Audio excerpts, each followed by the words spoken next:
और तीसरी बात है वक्फ बोर्ड की सारी जमीन जांच कर लो, सारी भारत की भूमि की मिलेगी, ये हिंदुओं की रक्षा नहीं कर सकते। बड़े बड़े मौलाना बैठे हैं, पाकिस्तान को फंडिंग करते हैं। मैं भारत सरकार से कहना चाहूंगा पाकिस्तान की सारी चीजें बैन कर दी जाए। कितने मुसलमानों ने जमीन दान कर दी अब तक 6 महीने के अंदर? आप देख लो ना सच्चाई क्या है। सच्चाई है अब सारे भूमाफिया, वक्फ बोर्ड सारा भूमाफिया, वक्फ बोर्ड को सील कर देना चाहिए। सफदरजंग हॉस्पिटल है जो जहाँ पर मकबरा बना उसके नीचे देख लो मंदिर ही मिलेगा। ये हिंदुओं की रक्षा नहीं कर सकते। बड़े बड़े मौलाना बैठे हैं, पाकिस्तान को फंडिंग करते हैं। मैं भारत सरकार से कहना चाहूंगा पाकिस्तान की सारी चीजें बैन कर दी जाए। पहली बात जो भी फंडिंग हो गई, अब तो क्या बैन हो गई? फंडिंग करे पाकिस्तान को, उसको फौरन फांसी दी जाए। और तीसरी बात है वक्फ बोर्ड की सारी जमीन जांच कर लो, सारी भारत की भूमि की मिलेगी। कोर्ट ने सर वक्फ अमेंडमेंट को बरकरार रखा है, लेकिन 3 चीजों को खारिज कर दिया गया। 3 बिलों का भी अंतरिम सुरक्षा के लिए रख दिया गया है। पहला जो डीएम वाला था उसमें कि डीएम हस्तक्षेप कर सकते, सरकार हस्तक्षेप कर सकती है। दूसरा ये कि 5 साल तक जो उसमें ये कहा गया था कि 5 साल तक मुस्लिम धर्म का मतलब पालन किया हो वही सदस्य बन सकता है। तो 2-3 चीजों को खारिज कर दिया सुप्रीम कोर्ट ने। क्या कहेंगे इसके? कर तो दिया है खारिज। एक बार मैं ये कहना चाहूंगा कितने मुसलमानों ने जमीन दान कर दी अब तक 6 महीने के अंदर? आप देख लो ना सच्चाई क्या है। सच्चाई है अब सारे भूमाफिया, वक्फ बोर्ड सारा भूमाफिया, वक्फ बोर्ड को सील कर देना चाहिए। जांच करे ना भारत सरकार। आप ये सफदरजंग हॉस्पिटल है जो जहाँ पर मकबरा बना उसके नीचे देख लो मंदिर ही मिलेगा। लाल किले की सर्वे करवा लो, क्यों नहीं करवा देते सर्वे? जामा मस्जिद की पैड़ियों के नीचे 2 अरब साल पुरानी मूर्तियां मिल जाएंगी आपको। ये भाईचारा निभाएंगे, ये भाईचारा निभाएंगे, ये भाईचारा नहीं निभा सकते हैं। मैडम, इन लोगों के साथ भाईचारा निभाने से पहले कश्मीरी पंडितों का नरसंहार देख लेना। इन लोगों के साथ कोई भी रिश्ता रखने से पहले बांग्लादेश का हाल देख लेना। और इन लोगों के साथ कोई भी व्यवहार करने से पहले अफगानिस्तान का हाल देख लेना। और इन लोगों के साथ इन लोगों को शरण देने से पहले ईरान, पर्सिया का हाल देख लेना। और अगर आप लोगों को जब भी यकीन नहीं आता तो पूरी दुनिया का इतिहास उठाकर देख लेना, तो सब पता चल जाएगा। अगर एक वक्फ को लेके, वक्फ बोर्ड को लेके क्या ख्याल है? सुप्रीम कोर्ट का फैसला आया है, 3 जो अमेंडमेंट हुआ था वक्फ बोर्ड में, उसमें 3 बिलों को सुप्रीम कोर्ट ने अंतिम उसमें सुरक्षा के लिए रख दिया गया है। बाकी जितना भी संशोधन है उसको बरकरार रख दिया, यानी कि सरकार के समर्थन में कुछ फैसले आए।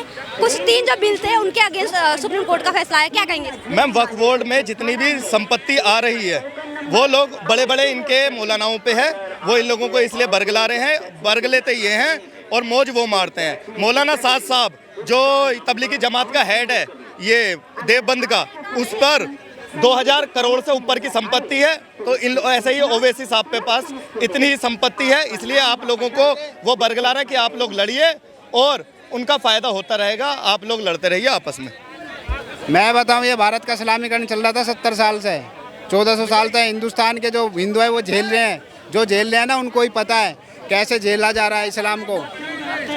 और वक्फ की मैं यही कहना चाहूँगा, वक्फ को देश का प्रधानमंत्री वक्फ बिल तो पास कर रहे हैं, ये सारी जितनी भी ज़मीनें हैं सारी बेच के ये बाहर भाग जाएंगे। बड़े बड़े बिजनेसमैन, बड़े बड़े ये जितने भी बैठे हुए इनके राहुल गांधी के, और जितने भी ये बैठे हुए हैं ना ये ओवैसी, और जितने भी वक्फ बोर्ड के जितने भी मुस्लिम लीडर बैठे हैं, ये सारे भूमाफिया हैं, सारे के सारे भूमाफिया। आप जाँच कर लो एक बार इनको कटघरे में ले जाके इनके ऊपर 3rd डिग्री का प्रयोग करवा दो, सच्चाई सामने आ जाएगी कैमरे के ताबड़। आपके सुप्रीम कोर्ट ने खुद ही कहा है कि जब तक वक्फ ट्रिब्यूनल होती है ना जो और हाई कोर्ट है, जब तक वो फैसला कंप्लीट नहीं हो जाता है, जब तक उसका अंतिम निर्णय नहीं आ जाता, तब तक सरकार और डीएम, डिस्ट्रिक्ट मजिस्ट्रेट कोई हस्तक्षेप नहीं कर सकता है वक्फ प्रॉपर्टी को लेके।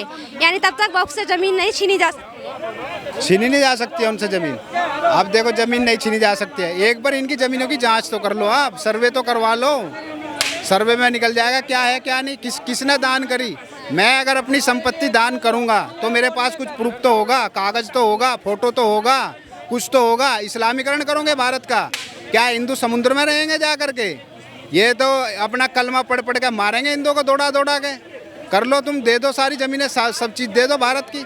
और मैं आज कहना चाहूँगा, देखो मैं एक बात कहना चाहूँगा, जब विनाश होगा ना सृष्टि का, ना वक्फ बोर्ड के मौलाना बचेंगे, ना ये सरकार वाले बचेंगे। ये कहते हैं ना कलयुग अवतार अंधभक्त बोलते हैं। जिस टाइम कलयुग अवतार जिस टाइम होंगे ना, इस धरती पर मनुष्य खत्म हो चुका होगा।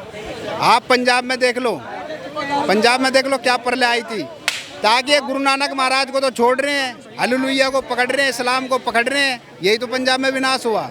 और विनाश ऐसा नहीं कह सकते किसी राज्य के लिए, ऐसा नहीं। हम किसी प्रलय को हम ये नहीं कह सकते कि आप टॉन्ट कर रहे हो पंजाब को लेके। प्राकृतिक आपदाएं होती हैं, वो होगा विनाश। मैं कह रहा हूँ ना, मेरे पूर्वज कह के गए थे सृष्टि का विनाश निश्चित है जब पाप कर्म ज्यादा बढ़ जाएंगे। जमीनों पर कब्जा लग रहा है, दिल्ली में देख लो आप, मारने लग रहे हैं, ताबड़तोड़ मार रहे हैं। जब आज के टाइम में मीडिया वाला सुरक्षित नहीं है, प्रधानमंत्री सुरक्षित नहीं है, सांसद सुरक्षित नहीं है, हिंदू सुरक्षित नहीं है, तो सुरक्षित रहेगा कौन? आप पूरी जमीन वक्फ बोर्ड के नाम कर दो, पूरी भारत की। सबसे ज्यादा राजपूतों को मारा गया, कत्लेआम मचाया गया, उनकी जमीनों पर कब्जा कर लिया गया, फिर मकबरे बना दिए गए, फिर उस वक्फ बोर्ड का नाम दे दिया गया। यही है सच्चाई। आप न्यायपालिका पे भरोसा करते हैं? हम करते हैं 100%, पर ये नहीं करते, यही तो चढ़ते हैं जा जाकर। कनाट पैलेस चले जाओ, इधर उधर चले जाओ। सर आप बीजेपी पार्टी से ताल्लुकात रखते हैं, आपने देखा होगा बीजेपी पार्टी में राष्ट्रीय अध्यक्ष हैं आप, ठीक है। आपने देखा होगा अभी वक्फ बोर्ड जो बिल जो पास किया था अमेंडमेंट 2025, सुप्रीम कोर्ट का उस पर फैसला आया। वो अमित शाह ने ही वक्फ बोर्ड के ऊपर मतलब मोहर लगाई थी और वो पास भी हो गया। उसको सुप्रीम कोर्ट का फैसला भी आ गया आज। सवाल है मेरा, सुप्रीम कोर्ट ने वक्फ अमेंडमेंट को बरकरार रखा है, यानी कि बिल को खारिज नहीं किया है, लेकिन उसमें 3 बिलों को अमेंडमेंट को खारिज नहीं किया, लेकिन 3 बिलों को खारिज किया है। पहला ये वाला जो इसमें ये था कि 5 साल तक आप मुस्लिम धर्म का पालन किया हो। दूसरा ये कि डीएम का हस्तक्षेप हो या सरकारी या कार्यपालिका का हस्तक्षेप हो। देखिए क्या है, वक्फ बोर्ड में न इन लोगों ने बहुत ज़मीनों को पहले से शुरुआत में ना, जब मुसलमानों का शासन था ना, और जब मुसलमानों का शासन था, मुसलमान जब गए, फिर अंग्रेज आए, तो अंग्रेज़ों के शासन में इन लोगों ने बड़ी बड़ी ज़मीनों को हथिया लिया और जगह जगह कहीं कुछ बना लिया। और उसमें क्या हुआ कि 15 मतलब 5 साल 6 साल 7 साल ऐसे मतलब उन लोगों ने कब्जा किया। तो अब वो क्या है कि उस ज़मीनों को जब तक कोई प्रूफ नहीं होगा, कोई रजिस्ट्री नहीं होगी किसी भी तरह से, तो उस सरकारी संपत्ति को ये लोग कब्जा नहीं कर सकते। संजय सिंह का बयान आया है, वो कह रहे हैं कि सुप्रीम कोर्ट का जो फैसला है वो बीजेपी के मुंह पे एक तमाचा है, उस पर क्या कहेंगे? संजय सिंह क्या है ना, अभी उनकी जानते हो, उनकी सदस्यता खत्म हो गई, मालूम है आपको? जब अमित शाह के ऊपर उन्होंने ऐसे करके वो डाला था, क्या कागज डाला था, नहीं डाला था कि हम ये नहीं पास करेंगे, तो उनकी सदस्यता खत्म हो गई। अब वो मतलब पार्लियामेंट में नहीं जा सकते, इसलिए वो अंट का बंट बोलते रहते हैं, उनको बोलने दीजिए। सुप्रीम कोर्ट ने तमाचा दे दिया। वो तमाचा कुछ नहीं है। आने वाले समय में वक्फ बोर्ड की जमीन जो क्या है, जो इन लोगों ने परचेज की है, सुनिए, जो मुसलमानों ने परचेज की है, जिसके नाम से रजिस्ट्री है, उसकी उनका कुछ भी नहीं कर सकते। जैसे आपने खरीदी है, वो आपकी ज़मीन है, जो सरकारी ज़मीन पे कब्जा नहीं कर सकते। क्योंकि बहुत सारे लोगों ने सरकारी ज़मीन पे कब्जा करके रखा और उसको बेचने के तैयार में, वो बेच नहीं सकते। तो आप सुप्रीम कोर्ट के इस फैसले से खुश हैं या नहीं? बिल्कुल। देखिए, सुप्रीम कोर्ट सर्वोच्च जो न्यायालय होता है वो स्वतंत्र होता है, उसको चाहे हम लोग खुश हों चाहे ना खुश हों, उसको मानना पड़ेगा। हाँ।